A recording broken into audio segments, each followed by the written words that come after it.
زیباتر از این نیست دیگر جای تماشا. اینجا وطنی ماست، آنجا که سر آید به هوس بلبل شیدا، باغ و چمنی ماست.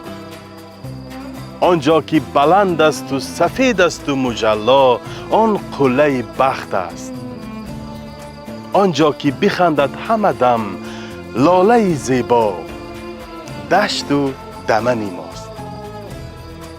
هر جا نگری چهره بروی تو کشاده، اینجا همه ساده. هر جا که بود هر سخنی انجمن آرا، شعر و سخنی ماست. آنجا که صدا میدهد از مهر ترانه بر گوش زمانه، زانجا که سخن میرسد از عشق و تمنا، آن انجمنی ماست. دیگر نبود در دو جهان خانه آرام، ای ملت خوشنام. اینجا وطنی ماست، یگانه وطنی ما، چون جان و تنی ماست.